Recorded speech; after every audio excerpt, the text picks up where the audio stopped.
की आवश्यकता है, इतना जरूरी प्रतिक्रमण है। इससे क्या फायदा होगा? देखो, कर्म का फल तो सबको भोगना पड़ेगा ना। जब कर्म का उदय आएगा, एक होता है कि 105 डिग्री बुखार और एक होता है 101 डिग्री बुखार। कौन सा बुखार बढ़िया है? अरे बोलिए ना भाई, चॉइस तो करना पड़ेगी, दो में से एक को तो चुनना पड़ेगा। तो कौन सा वाला बढ़िया है? 101 में निकल जाए ना। तो जो 105 के कर्म बांधे थे हमने, यदि प्रतिक्रमण प्रायश्चित करते हैं तो वो 101 रह जाता है, तो भोगने में उतनी दिक्कत नहीं होती है। इसीलिए प्रतिक्रमण रोज करना चाहिए, करवाना चाहिए। कल करवाया था ना आप लोगों को? किस किस ने किया था? किस किस ने कल प्रतिक्रमण किया था? हाथ उठाकर बताओ। किया था, बहुत बढ़िया। प्रतिक्रमण किताब भी है, हर जिनवाणी में भी है, हर जगह उपलब्ध है। और आप किसी ज्योतिषी के पास जाओ, ज्योतिषी जी, हमारे पंडित जी बैठे हैं अभी यहाँ पर, जो दो ज्योतिषाचार्य बैठे हैं हमारे पास में, गजेंद्र जी और हमारे विनोद जी, है ना। अभी यहाँ पर हमारी ज्योतिष की क्लास भी चल रही है, उसमें बताया भी जा रहा है। अभी मैं एक बार और अगले बार के शिविर में मैं पंडित जी से, उससे अगले में एक एक करके धीरे धीरे, कि भाई शनि को ठंडा करने, भाई जैसा बाहर हवा है कि शनि लगता है तो धन से दूर कर देता, तो क्या करें? तो लोग बहुत भटकते हैं इसके लिए। तो उसके लिए भी एक बार शिविर में, एक वर्ष के शिविर में वो भी करवाया जाएगा पंडित जी के द्वारा, कि उसका उपाय बताइए। तो उसका एक उपाय तो मैं बता देती हूँ आपको, आज ही बता देती हूँ, है ना। अभी पंडित जी से पूछोगे तो वो भी वही बताएंगे। और वैसे तो देखो, भगवान महावीर की बात मान लो तो शनि की जरूरत ही नहीं, शनि वैसे ही भाग जाएगा। यदि भगवान महावीर की बात मानी, नहीं मान रहे हो ना, तो फिर तो मैं शनि के हिसाब से बता रही हूं मैं। यदि तुम्हारा शनि खराब है तो पंडित जी कहते हैं प्रतिक्रमण करो। बोला क्यों? बोले शनि जज है, जो करोगे वैसा फल देगा। जज है, और जज के सामने अपनी गलती स्वीकार कर लो। जज साहब गलती हो गई, आगे नहीं करेंगे, बस आप तो बस एक बार क्षमा कर दो, प्रतिक्रमण कर लो, प्रायश्चित कर लो, वो क्षमा कर देगा। ऐसे ही प्रतिदिन प्रतिक्रमण, प्रायश्चित, पश्चाताप करते रहो, आपका शनि वैसे ही शांत रहेगा।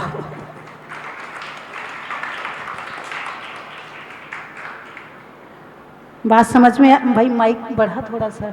बात समझ में आई कि नहीं आई? है ना।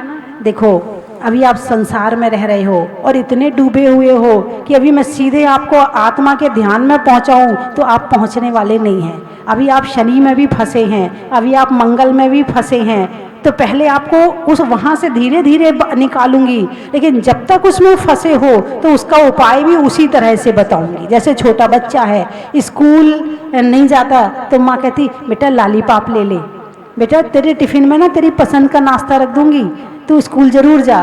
तो बेटा कहता अच्छा। और जब बड़ा हो जाए तो माँ कहती बेटा आज छुट्टी ले ले, नहीं नहीं मम्मी बहुत कोर्स छूट जाएगा, स्कूल जाना बहुत जरूरी है। ऐसा होता कि नहीं होता?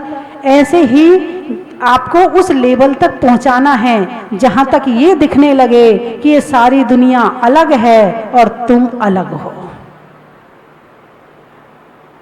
है ना। तो बंधुओं, शरीर में कान का, रहने में मकान का, और प्राप्त करने में सम्यक ज्ञान का,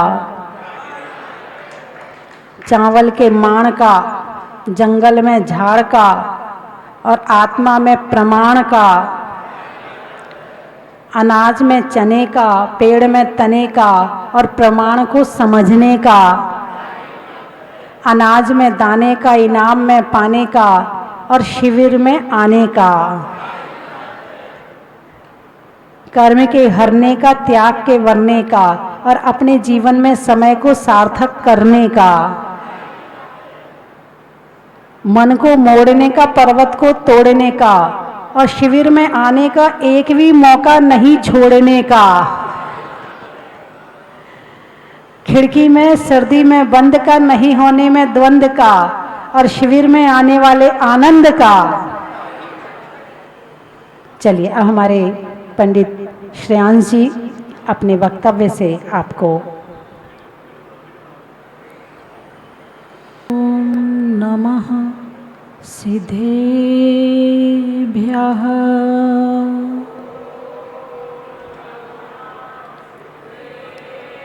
ओम नमः सिद्धेभ्यः।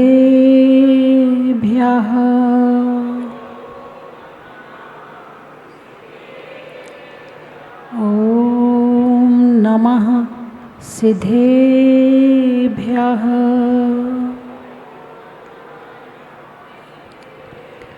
तीने भुवन में सार वीतराग विज्ञानिता,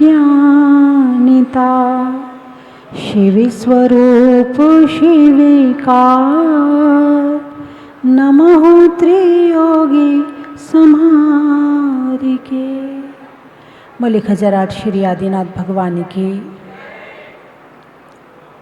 सोनागिर के चंद्रपुर भगवान की, भूगर्भ से प्रकटित अतिशयकारी जहाज मंदिर में विराजमान श्री मुनि सुब्रत नाथ भगवान की,